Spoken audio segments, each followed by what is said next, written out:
Good day dear learners. I hope कि आपने magnet के दोनों अभी तक के वीडियो देखे हैं। उसी के कनेक्शन में आज हम बात करने वाले हैं कि अगर एक मैग्नेट के साथ में किसी करंट कैरिंग वायर को रखें तो वो करंट कैरिंग वायर पे फोर्स कैसे लगेगा। एंड यू नो दैट कि काइनेमेटिक्स और डायनेमिक्स के एनालिसिस से यानी कि फोर्स वाले चैप्टर से हम ये समझ जाते हैं कि फोर्स कौन सी क्वांटिटी है। फोर्स वो फिजिकल क्वांटिटी है that is required to change the momentum, यानी किसी पार्टिकल को अपनी पोजीशन से डिस्प्लेस अगर आपको करना है, उसका स्टेट ऑफ मोशन चेंज करना है, अगर वो रुका हुआ है तो उसको चलाना है, और अगर वो चल रहा है तो उसको रोकना है या डायरेक्शन चेंज करना है। इन सब के लिए जिस फिजिकल क्वांटिटी का रिक्वायरमेंट होता है that is called force. Okay,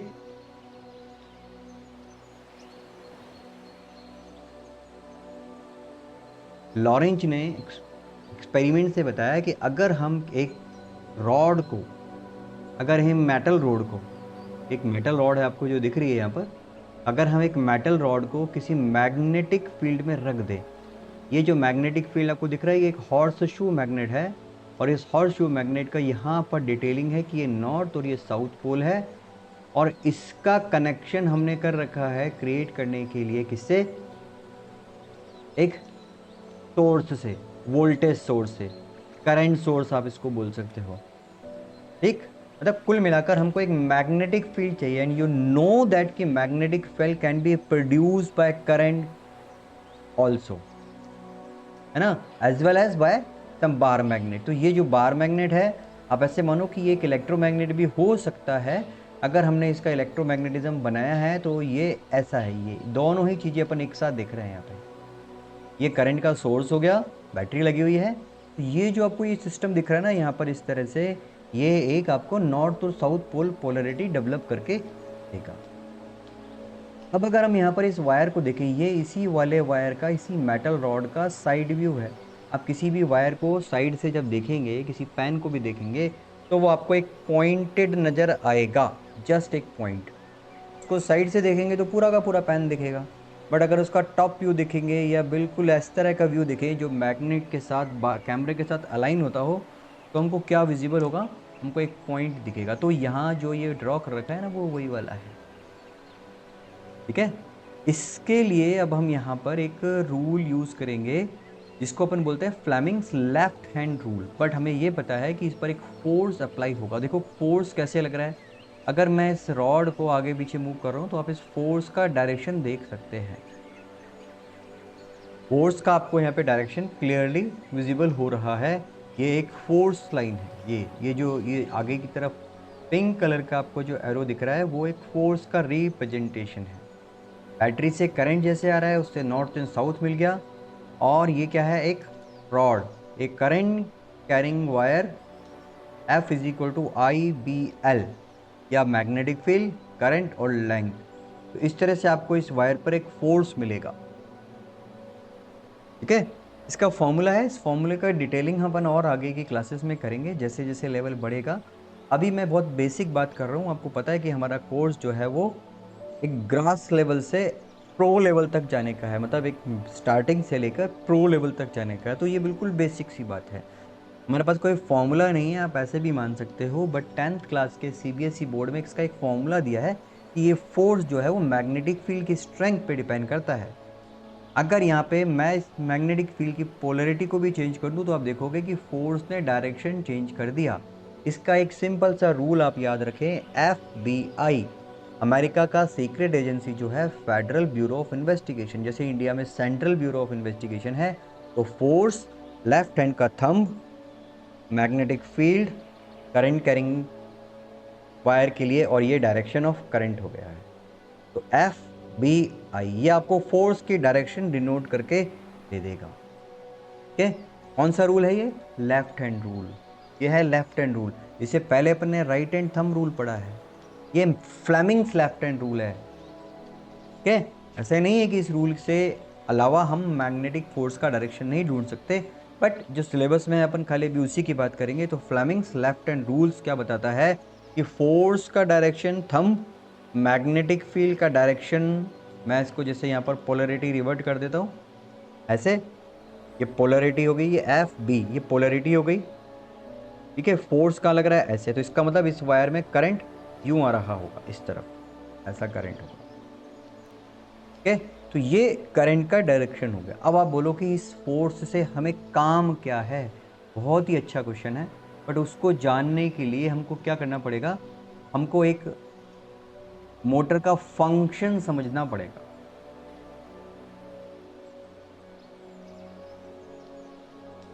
F B आई, ये फॉर्मूला आई होप कि आपको याद हो गया होगा। Force, current, force, magnetic field और current carrying wire.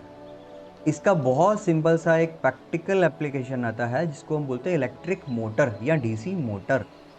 DC motor का जो वर्किंग है वो मैं आपको अभी दिखाने वाला हूँ, बताने वाला हूँ, पर आप ये याद रखें कि अगर कोई करंट कैरिंग वायर है, सपोज ये कोई एक करंट कैरिंग वायर का एक साइड है, इसमें करंट फ्लो हो रहा है और मैग्नेटिक फील्ड है इस तरह से जैसे यहाँ पर आ रहा है, तो इस वायर पे एक फोर्स लगेगा। क्या लगेगा, एक फोर्स लगेगा,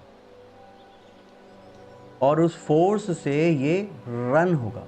देखो, तो रोक के देखते थोड़ी देर के लिए, आपको फिर से दिखेगा ये। मैं इसकी एनिमेशन की स्पीड थोड़ी फास्ट करता हूँ।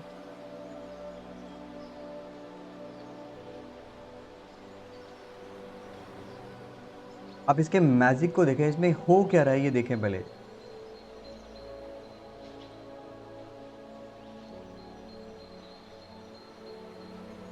देखो यहाँ पे मैंने इसको रोका, ये एक बैटरी है, बैटरी की पोलरिटी आपको दिख रही है, ये पॉजिटिव ये नेगेटिव, तो करंट इस वायर में ऐसे जाएगा इस तरह से। ठीक है, नॉर्थ साउथ से आप इसका डायरेक्शन देख सकते हैं।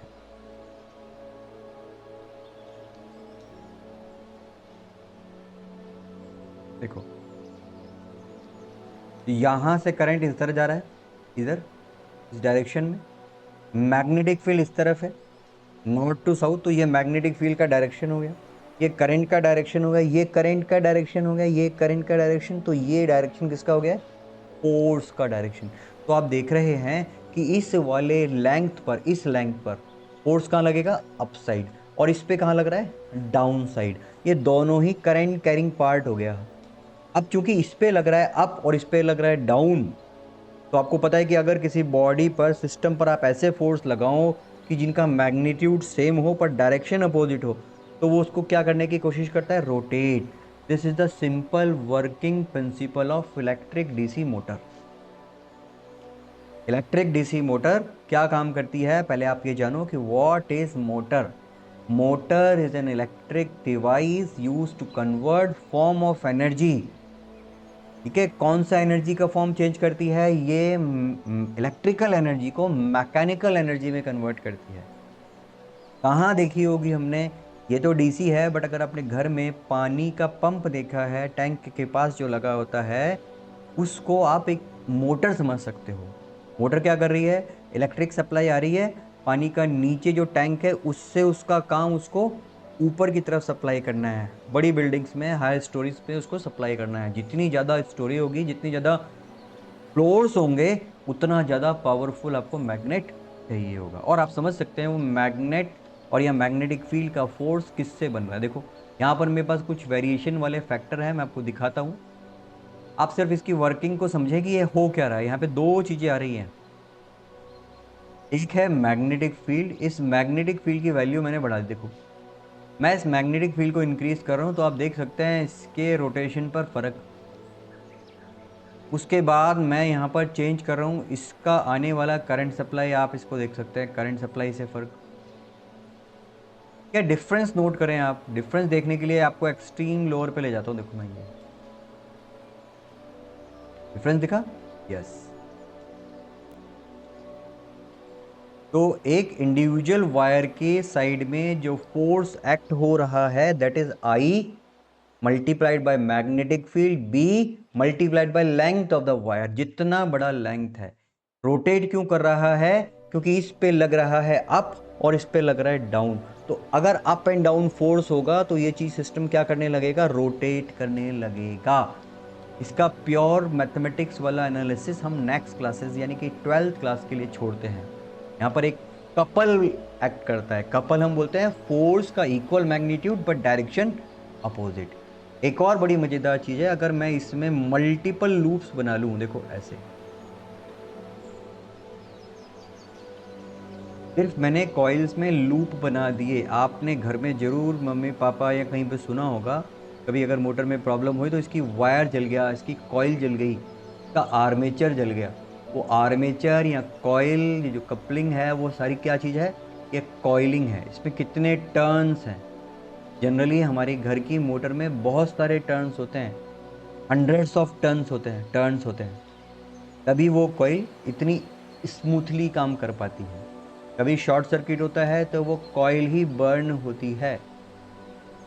ठीक है, इसके एनिमेशन से आप इस फिनोमिना को बहुत अच्छे से समझ सकते हैं।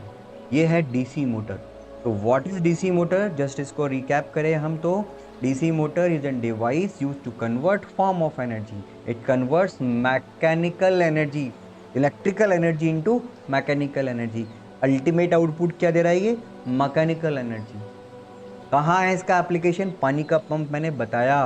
बाकी आप अपने स्कूटर मोटरसाइकिल कहीं भी देखेंगे तो यही वाला मोटर आपको दिखाई देगा। क्यों, क्योंकि हमने वहाँ पर मैकेनिकल इलेक्ट्रिकल एनर्जी दी बैटरी लगा के, उससे वो कॉइल रोटेट हुई और उससे उसका कनेक्शन पीछे की तरफ आके पहिए में जा रहा है, तो मैकेनिकल एनर्जी फॉर्म हो रही है। ठीक है, इसका एक साइमल्टेनियसली जुलता मिलता डिवाइस है, एक मिलता मिलता बोल रहा हूँ जानबूझ के ताकि आपको फ्लो पता रहे। मिलता जुलता डिवाइस है generator. Generator is an device use to convert form of energy. Again DC motor भी फॉर्म ऑफ एनर्जी चेंज कर रहा है, बट वो क्या करता है, वो मैकेनिकल एनर्जी से इलेक्ट्रिकल एनर्जी बना रहा है, और ये क्या कर रहा है, इलेक्ट्रिकल से मैकेनिकल एनर्जी बना रहा है। ये तेज भी घूम सकता है, और जनरली आपको इसका फ्रीक्वेंसी या जो रोटेशन होता है, आपने आरपीएम में पढ़ा होगा, रोटेशन पर मिनट, ये इस पे लिखा रहता है। पंखे का मोटर, फैन, ठीक है, table fan, ceiling fan, cooler का, हर जगह आपको ये मोटर की फंक्शनिंग तो मिलेगी ही मिलेगी। हो सकता है कभी ये डीसी हो और हो सकता है कभी ये एसी हो, क्योंकि डोमेस्टिक सप्लाई में एसी होता है तो वहाँ पर एसी मोटर होता है, जो कि अभी हमारे सिलेबस के बाहर की बात है, अभी हमारे लेवल के। बाकी हम जब इन क्लासेस को कंटिन्यू रखेंगे तो हम AC motor, AC generator, DC motor, DC generator भी समझेंगे। तो आई होप कि आपको ये डीसी मोटर का कनेक्शन लॉरेंज फोर्स से समझ में आया होगा। पूरी कहानी कहाँ से शुरू होती है, लॉरेंज फोर्स से। Lorentz force is expression force का, वो क्या है, current multiplied by magnetic field multiplied by length of the wire, F B I. Direction is given by Fleming's left hand rule, F B I, Fleming left hand rule. Clear, I hope कि ये working आपको clear हो गई है। आगे की classes में हम इसके और आगे की डिस्कशन करेंगे और इसके क्वेश्चंस को कैसे अटेम्प्ट करते हैं वो देखते हैं। Okay, thank you.